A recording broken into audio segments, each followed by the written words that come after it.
queria cumprimentar todos aqueles que estão organizando esse Congresso de Literatura Católica, queria cumprimentar todos aqueles que estão participando desse congresso através da internet. É um prazer poder participar com todos vocês e, ao mesmo tempo, divulgar e, ao mesmo tempo, compartilhar esse gosto que temos em comum com a literatura fantástica do C.S. Lewis e especialmente do J.R.R. Tolkien, dois grandes amigos que escreveram duas grandes obras muito paralelas, Os Contos de Nárnia e O Senhor dos Anéis, e que foram muito bem retratados num livro recente de Duryea, O Dom da Amizade, que conta um pouquinho do paralelismo da vida dos dois. Eu vou me deter especialmente aqui na vida de Tolkien e na obra do Tolkien, especialmente o mundo O Senhor dos Anéis, e baseado no livro que escrevi, O Mundo do Senhor dos Anéis, para contextualizar, mas também gostaria de falar um pouquinho do Lewis, porque essa amizade foi muito rica para ambos, porque cada um pouquinho viu as dificuldades que tinha em termos de redação dos seus livros, na medida em que levavam capítulo a capítulo que iam escrevendo para aquela reunião que eles tinham no grupo de amigos de literatos chamado Inklings, na Inglaterra, e ao mesmo tempo um ia influenciando no outro, ia recebendo a crítica do outro.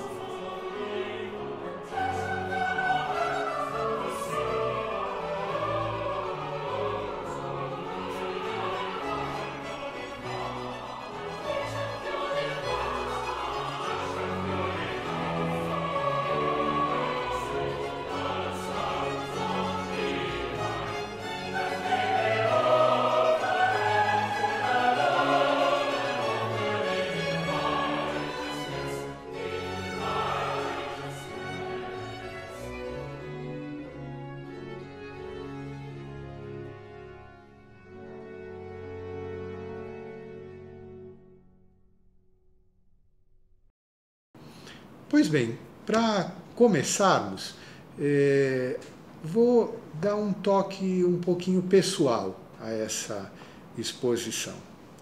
Muitas vezes ouço de colegas, ouço de repórteres, mas um ministro, um magistrado, um juiz escrevendo sobre O Senhor dos Anéis, escrevendo sobre literatura fantástica, comentando filmes que passaram assim com grandes repercussões, mas para a juventude, para a adolescência, será que comportaria, será que seria adequado? E eu tenho sempre respondido que essas incursões na literatura, especialmente de fantasia, como dizia Chesterton, que é um outro autor que eu gosto demais e até trabalhei na tradução de um dos livros dele, Ortodoxia, publicando a primeira edição brasileira, ele dizia que essa literatura é fundamental para o nosso repouso, para nosso resgate em termos de recuperação das forças anímicas para o nosso trabalho. O interessante, muitas vezes, é nós pensarmos que quando estamos cansados de uma atividade intelectual mais intensa, principalmente na magistratura, que nós temos que enfrentar grandes desafios, grandes questões, principalmente no Tribunal Superior, e hoje a população toda acompanha e sabe mais os nomes dos ministros do Supremo até do que, às vezes, da própria seleção brasileira de futebol. Por quê? Porque estão decidindo da nossa vida, da nossa liberdade, da nossa propriedade. E quando se tem esse estresse, essa tensão de enfrentar essas questões e necessitar de uma recuperação, Nada melhor do que essa literatura. Diria assim, é uma sadia evasão. Você está saindo desse seu mundo do trabalho, das preocupações, das tensões, para um mundo totalmente mágico, diferente, mas que guarda muito de semelhança com o mundo real. Por quê? Porque o livro do Tolkien, o livro do Lewis e também aqueles que o próprio Chesterton escreveu, nessa linha de literatura mais de fantasia, como é O Homem que Foi Quinta-feira, o que nós vemos? Nós vemos a alma humana retratada em todas as suas grandezas e misérias. O Senhor dos Anéis, por exemplo, vamos pegar principalmente o Senhor dos Anéis. Qual que é o grande drama do ser humano desde a sua criação? Exatamente a soberba, o orgulho. Quando nos detemos na tradição cristã, verificando o que foi a queda do homem no pecado original, qual foi o motor do pecado original? A soberba. O pecado foi um pecado de desobediência. Portanto, o objeto foi trocar um mandamento divino por um prazer momentâneo, um prazer desordenado. Mas qual que foi o motor desse pecado? A soberba. Sereis como deuses, tal como se colocava o demônio, a serpente, quando Eva lhe pergunta, né? Mas nós, se comermos desta fruta, morreremos, certamente morreremos. E o demônio diz, não, Deus sabe que, se comerdes, sereis conhecedores do bem e do mal, sereis como deuses. E esse sereis como deuses ressoa até hoje. O que é, no fundo, a soberba? O que é o orgulho? É o homem, no fundo, se querer colocar no lugar de Deus. É, no fundo, querer não conhecer o bem e o mal, é dizer o que é o bem e o mal. Eu sei o que é bom para mim. Eu sei o que é o certo e o errado. Não Deus. Isso pode ser pecado para você, para mim não. Pois bem, esse relativismo moral é o que se vê bem retratado no Senhor dos Anéis, através da imagem do anel do poder, o One Ring. O que se vê nesse um anel? E é essa semelhança que se tem da obra de Tolkien com toda aquilo que a gente vê de teologia cristã. O que o homem tem que fazer, esse caminhar do homem pelo mundo, é um caminhar de desprendimento. Né? Nós temos um tempo limitado de vida que é muito bem colocado no Senhor dos Anéis em relação aos homens. Esse caminhar tem um destino e tem umas regras de convivência. E, ao mesmo tempo, o homem vai se apegando a essa terra, vai se apegando às riquezas, vai se apegando aos prazeres, vai se apegando ao poder, vai se apegando às pessoas, vai se apegando a si mesmo.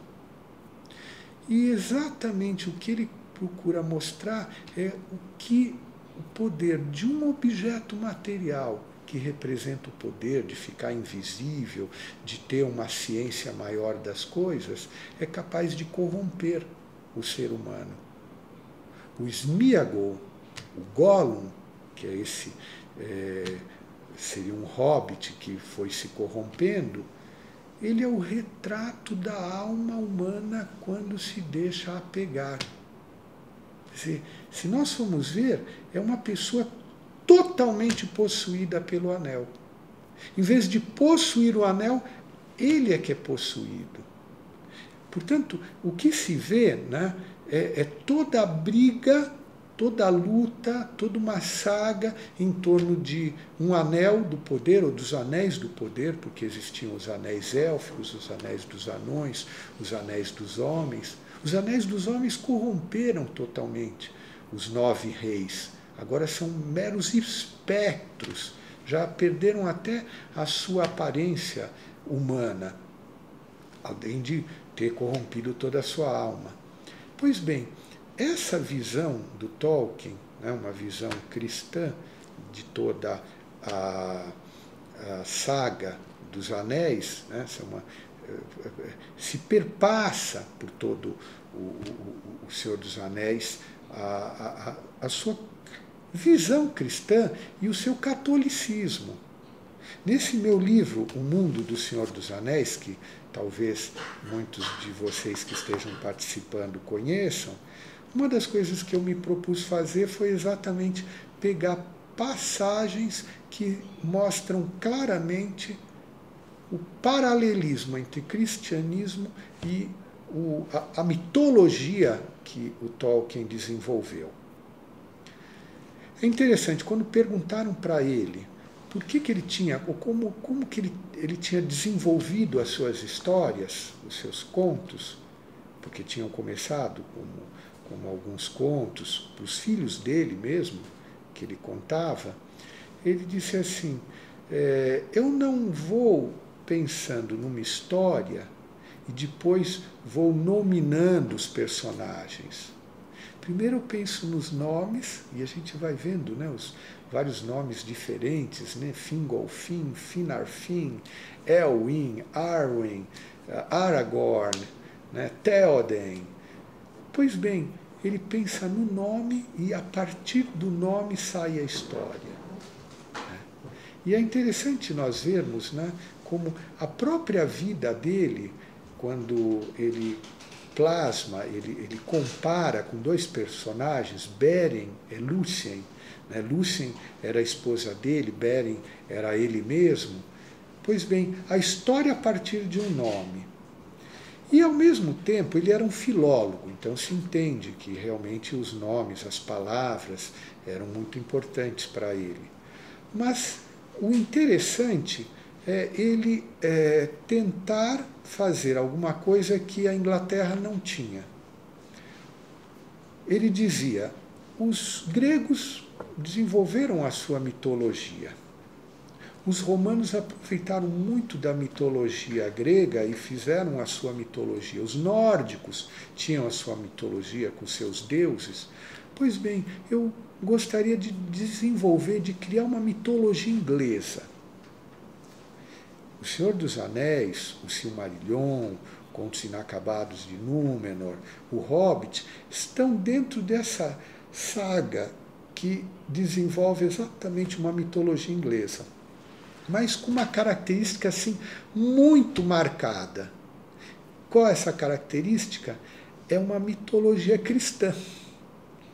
Mas vocês poderiam dizer, mas isso é uma contradição. Se fosse Chesterton, isso é um paradoxo. Pois é, bem, uma mitologia cristã, por quê? Porque ele começa essa mitologia no livro O Silmarillion, colocando que, no princípio, existia Eru, né? Ilúvatar, que vai criar Arda, né? A terra. E, ao mesmo tempo, ele começa a descrever aquilo que, se nós compararmos com o Apocalipse, por exemplo, é a descrição da queda dos anjos. Como é que se desenvolve, né, esse canto dos Ainur, que é o primeiro dos contos desse livro Silmarillion? Começa Deus, Eru, Ilúvatar, criando seres do seu pensamento, ou seja, seres puramente espirituais. Seriam, a gente poderia dizer perfeitamente, os anjos. Pois bem, esses Ainur recebem de Eru e Ilúvatar o tema de uma música para se desenvolverem. E na medida que eles vão desenvolvendo essa música, eles vão se conhecendo a si mesmos, conhecendo os outros e desenvolvendo uma obra musical. Pois bem, começa a soberba a entrar no meio da história. Um desses seres, Melkor, um desses Ainur, quer desenvolver o seu próprio tema de música. E esse tema de música começa a causar uma dissonância na harmonia que existia da música que todos os Ainur estavam compondo conjuntamente.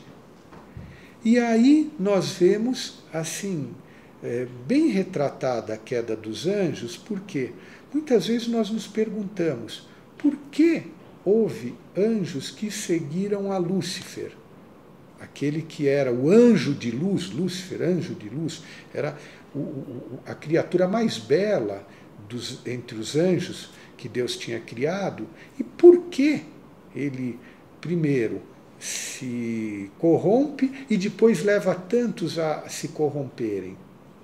Porque a soberba faz com que a pessoa preze mais a si mesmo do que aos outros, do que a Deus. O que acaba acontecendo? Né? Lúcifer diz: não servirei. Servir a Deus, eu vou servir a mim mesmo. É aquele grito non serviam que irrompe no céu. E quando há esse grito do non serviam, a partir desse momento você tem o contraponto de São Miguel, né, que aparece no Apocalipse, em que São Miguel, nesse momento, diz: quis sicut Deus? Quem como Deus? Eu vou servir a mim mesmo? Eu vou servir a Deus. Quem sou eu? Pois bem, isso fica tão bem retratado quando a gente pensa numa música. Numa música, numa orquestra, quando há uma dissonância, quando há um momento de desarmonia, quem está próximo do que desafinou perde o compasso e pode ser que comece a tocar como o outro. Portanto, dá para entender que muitos, não conseguindo seguir a música geral, começaram a seguir Melkor. Interessante, portanto, que começa no Silmarillion essa luta, essa briga pelo poder. Né? E começa com o quê? Com os Silmarils, né? Aquelas pedras. Sempre o Tolkien vai colocar uma imagem, numa coisa material, aquilo que é o apegamento humano. Então, no momento são os Silmarils, depois vão ser os Anéis do Poder. Mas essa ideia, né, básica que perpassa toda a obra do Tolkien, dessa mitologia cristã, em que o que nas outras mitologias são deuses, na mitologia inglesa tolkiana são os anjos. Ou seja, Deus é que criou. Existe um Deus criador. Aquilo que para os homens seriam os deuses, na verdade eram nada mais, nada menos do que anjos. Anjos bons e anjos maus. Anjos e demônios. Interessante que exatamente o oposto da soberba é a humildade. A virtude que se opõe ao orgulho, à soberba, é a humildade. E nessa saga do Anel, acho que a coisa que mais ressalta para todos nós é o fato de que a Terra-média é salva pelas criaturas mais humildes, menores, e que a elas foi confiada uma missão, nelas confiou um Maiar, que era um anjo, seria, vamos dizer assim, se os Ainur fossem os arcanjos, os Maiar seriam os anjos. Eram criaturas espirituais que depois desceram à Terra-média. Um desses Maiar, quem que era? Justamente Gandalf. Outro Maiar, mas do mal, era o Sauron. Pois bem, Gandalf confia nessa criatura humilde. Sauron desconfia, mas assim, despreza totalmente. Exatamente, ele se perde por essa presunção que quando você subestima o outro, você acaba realmente se perdendo. Uma das coisas que emociona quando nós começamos a fazer as comparações entre o Senhor dos Anéis e toda a teologia cristã, exatamente, Deus, ao vir ao mundo, depende e confia no sim de uma menina de 14 anos. uma menina de 14 anos. Né? E do sim dela vai depender toda a salvação da humanidade. Pois bem, daqueles 2 hobbits, né, de um Frodo e de um Sam, uma amizade, de um companheirismo que um não deixa o outro de forma nenhuma. O que nós vemos nessa saga? Um final feliz e mais, quem assistiu os filmes vê os 4 hobbits, Minas Tirith, de repente o Gandalf, os elfos, os homens, todos se ajoelhando diante de 4 seres, e os 4 assim olhando assim com o maior espanto, mas o que nós fizemos? O que nós fizemos foi simplesmente se deixar levar por um poder maior. Portanto, se vê primeiro na saga de Tolkien toda essa saga em torno dos Anéis do Poder, mostrando o mal da soberba. Depois, mostrando a vitória da humildade. Lembra perfeitamente o Magnificat, né? Exaltavit humiles, exaltou os humildes. Et deposuit superbos, né? Depôs os soberbos e exaltou os humildes. Né? Sauron cai, os hobbits são elevados. Mas tudo permeado por o quê? Nós vemos a soberba de um lado, a humildade por outro, a humildade que consegue fazer a salvação dos povos do Ocidente. Mas por quê? Porque esses pequenos hobbits, eles não tinham poder por si mesmos. Absolutamente. O poder deles vem de um poder maior que a providência divina. É muito interessante quando nós vamos vendo ao longo de toda a história do Senhor dos Anéis, nós vamos vendo como Gandalf vai dizendo, deixa que eles vão, né? As coisas estão acontecendo de um jeito ou de outro, você pressente que vai acontecer dessa forma ou daquela. Por quê? Porque existe um poder maior, existe uma mão que está conduzindo as coisas. E Gandalf confia nessa mão. Essa história é uma história para terminar bem. É interessante quando eu procurei também aqui fazer um paralelismo com Santo Agostinho. Né? Santo Agostinho, quando escreve A Cidade de Deus, quer dizer, toda a história humana até o momento em que ele viveu e morreu em Hipona cercada pelos vândalos, né? no século IV, na verdade no século V, né?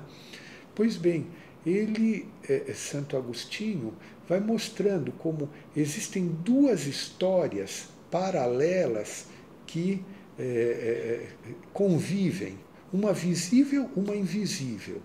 A visível, a história que nós estamos vivendo. A sucessão de impérios, o desenvolvimento tecnológico, os estados indo se sucedendo, avanços sociais, avanços econômicos. E existe uma história invisível.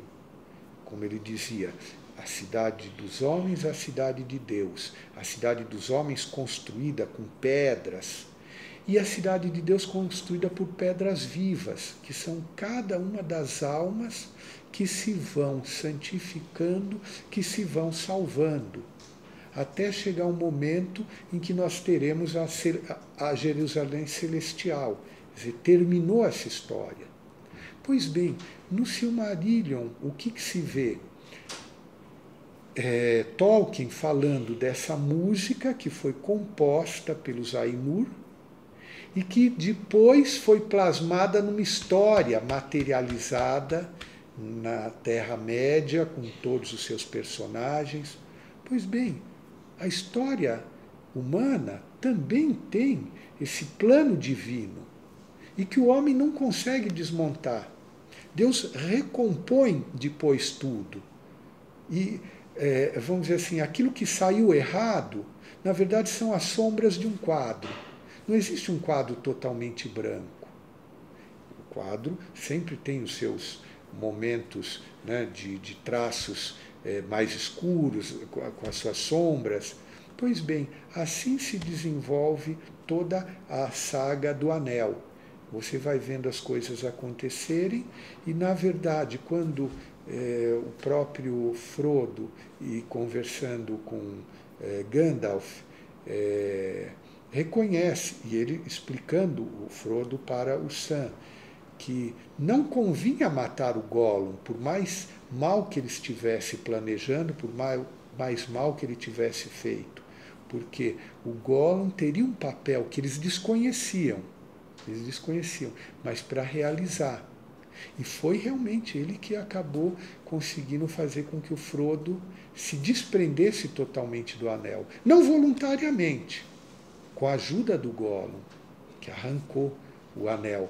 Mas até aquele momento ele tinha conseguido vencer a tentação.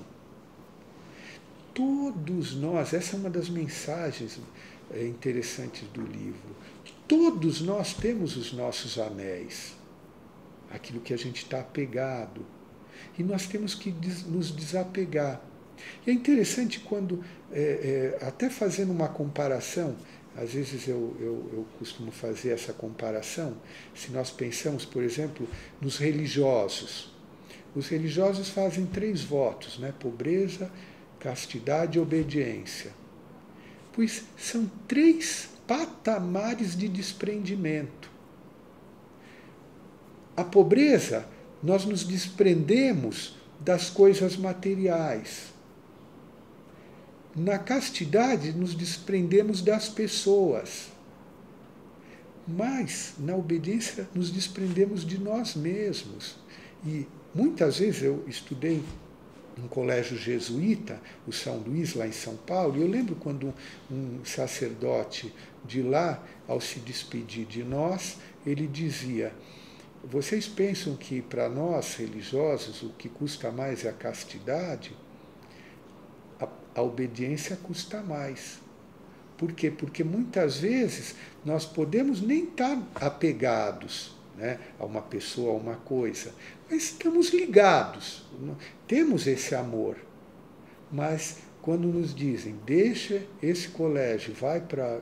E esse padre estava indo do São Luís para o Santo Inácio do Rio de Janeiro. Estava custando, porque naquele momento ele percebeu que ele tinha se apegado àquelas pessoas, àquilo que ele fazia no colégio.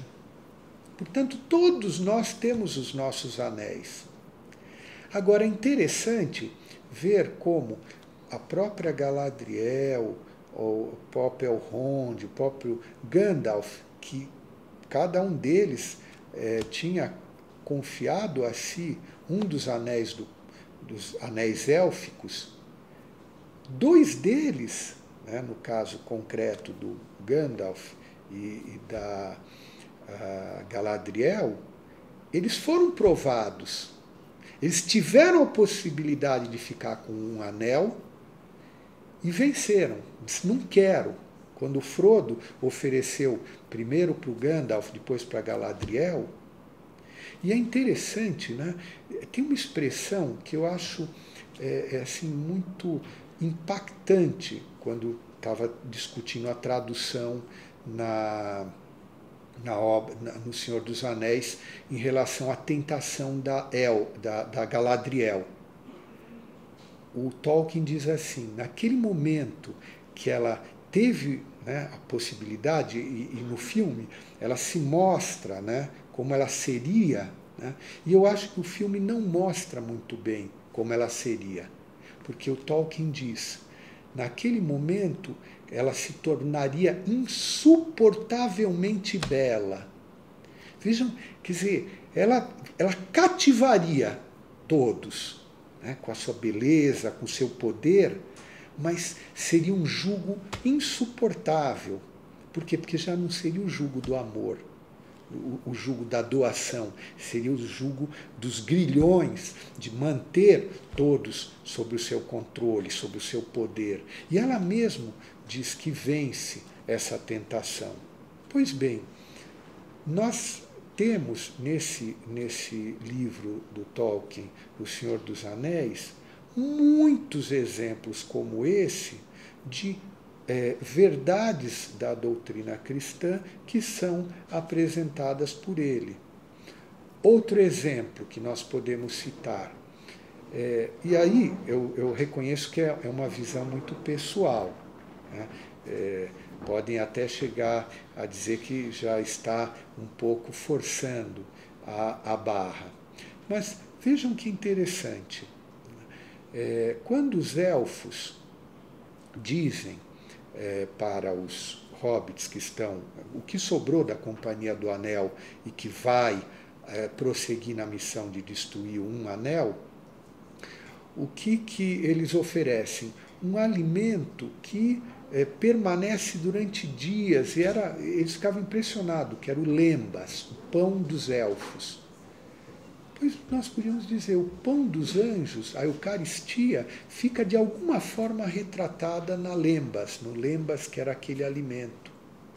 Outra imagem, para mim, que é bastante expressiva, que às vezes a gente até esquece, tem um momento no livro em que se fala de Rivendell, né, Valfenda, e diz assim: aqui nós temos o Salão do Fogo, onde nós fazemos as festas, onde nós nos reunimos, mas o fogo fica sempre aceso. E quando as pessoas querem ter paz e meditar, vão para lá e ficam lá sossegadas no Salão do Fogo. Ora, quando nós vamos numa igreja católica e que nós sabemos que tem o sacrário, e vamos lá para meditar, para conversar, né, com Deus, é isso, né? É o nosso Salão do Fogo. Eu me lembro, assim, quando li uma biografia de São José Maria Escrivá, fundador do Opus Dei, em que ele dizia que logo que começou o sacerdócio dele, e ele estava numa paróquia, sempre ele ouvia a porta da igreja abrir e depois ouvia um som metálico e depois se fechar a porta. E um dia ele foi lá esperar naquele horário e viu um leiteiro entrando, deixando os dois baldes grandes de leite, se ajoelhando e depois saindo. Aí ele perguntou: e o que você diz para Nosso Senhor? Ele disse assim: aqui está João o leiteiro. E o Monsenhor Escrivá conta, né, num dos seus livros, que naquele dia ele foi fazer a sua oração diante do sacrário, naquela mesma igreja, e disse: Senhor, aqui está José Maria, que não te sabe amar como João o leiteiro. Então, o que a gente nota? Né? E aí, numa outra passagem, ele conta também que naquela mesma paróquia, um dia viu uma pessoa sentada lá, parada, sem livro, sem nada, e ele perguntou: e o que você diz para Nosso Senhor? E essa pessoa disse: eu não digo nada. Eu olho para ele e ele olha para mim. Pois bem, esse é o Salão do Fogo de Rivendell que a gente pode imaginar os nossos oratórios, os nossos sacrários. Outro exemplo também que me tocou muito pela primeira vez que li no Senhor dos Anéis, a expressão, e achei fantástica, foi no momento em que a Galadriel entrega para os hobbits, também naquele momento em que eles recebem o lembas, eles recebem umas capas élficas. E ao receber essas capas élficas, eles ficam impressionados com a textura, ficam impressionados com o broche, impressionados com a perfeição.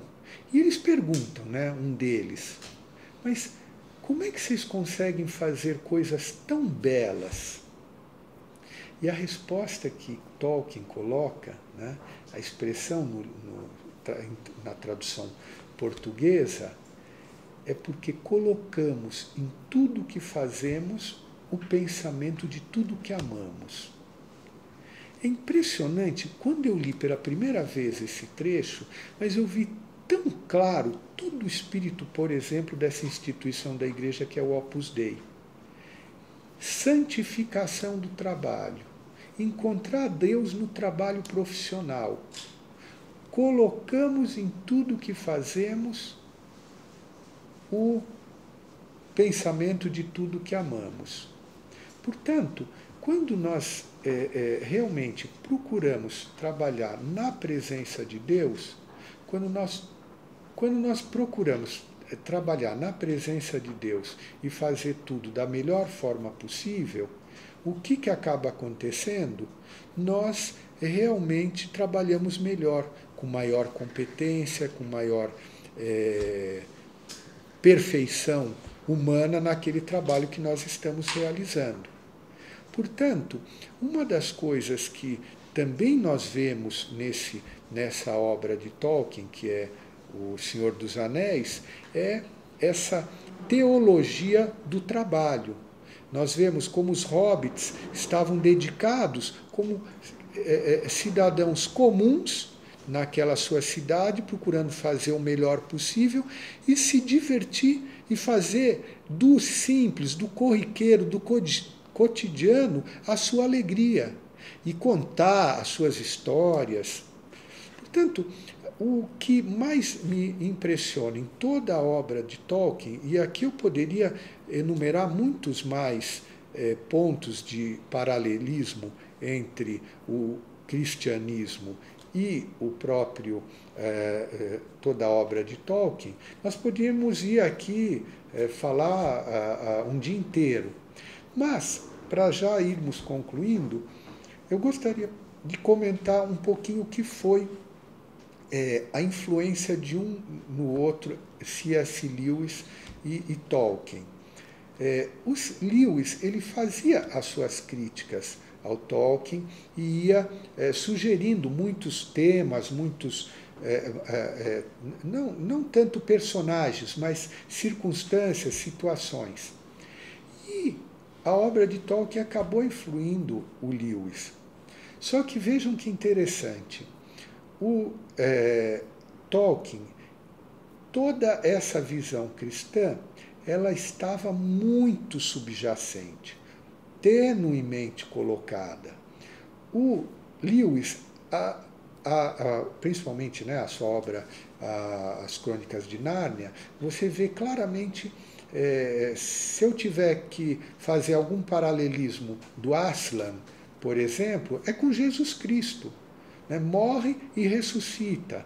Ao mesmo tempo, a criação, enquanto para Tolkien a imagem da criação é uma música que é proposta aos Ainur, na criação do mundo de Nárnia, você vê uma música, mas que é um leão que vai andando e por onde ele vai andando vai criando florestas, plantas, paisagens fantásticas do que antes era um deserto. Portanto, o paralelismo, o que o Tolkien criticava, as duas críticas que um pouco o Tolkien fez ao Lewis, por um lado, ele ser muito. A metáfora dele estava muito clara. A do Tolkien já é uma metáfora um pouquinho mais embutida, um pouquinho mais discreta. E, por outro lado, Tolkien achava que o Lewis tinha um pouquinho usado, muito dos livros dele tinha sido um pouquinho de cópia. A gente vê que não é, mas tem muito da ideia de criar, do que o Tolkien chamava de subcriação. Muitas vezes nós podemos pensar, existe Nárnia, existe a Terra-média, existe Hogwarts para aqueles que gostam de Harry Potter? Existe sim na mente do seu criador, como na mente de cada um daqueles que leu, daqueles que imaginou. Às vezes os livros são melhores do que os filmes, porque está na nossa imaginação. E é interessante, qual a diferença entre o mundo em que vivemos e o mundo do Senhor dos Anéis, o mundo de Nárnia, o mundo de Hogwarts? A diferença é que Deus, aquilo que ele pensa, ele diz, seja, e é. O homem não tem esse poder, mas tem o poder, através da literatura, através do cinema, de fazer uma criação, de criar essas histórias. E se nós formos ver, todas essas histórias são obra humana, mas também obra divina, porque Deus deu esse poder ao homem de criação, de atuar no mundo, aquilo que o Tolkien, repito, chamava de subcriação.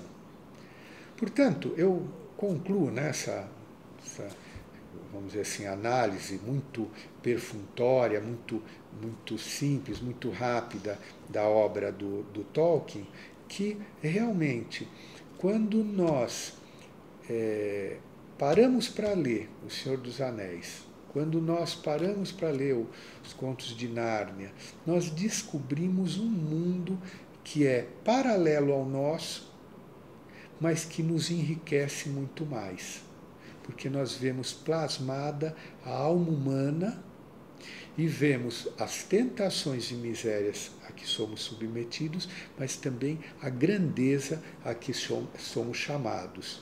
Quando escrevi esse livro foi mais para servir de roteiro pessoal a mim mesmo, quando fui ler os Contos Inacabados de Númenor.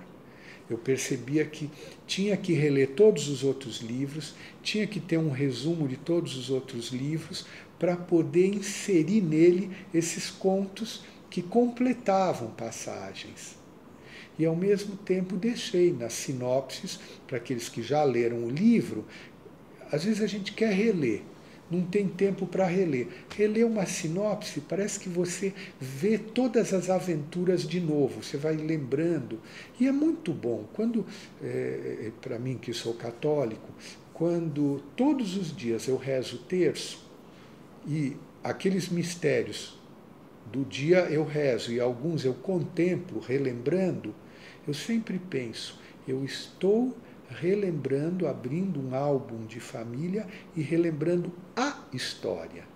Nós todas as outras histórias que nós vivemos são parte dessa história da salvação, né? Tanto antes quanto depois. Portanto, que nós saibamos, através de um congresso como esse de literatura católica, nos debruçarmos, valorizarmos, curtirmos esse patrimônio fantástico que nós temos, e um dos exemplares de grande relevância, de grande magnitude, é exatamente The Lord of the Rings, de J.R.R. Tolkien. Muito obrigado e parabéns pela realização desse evento.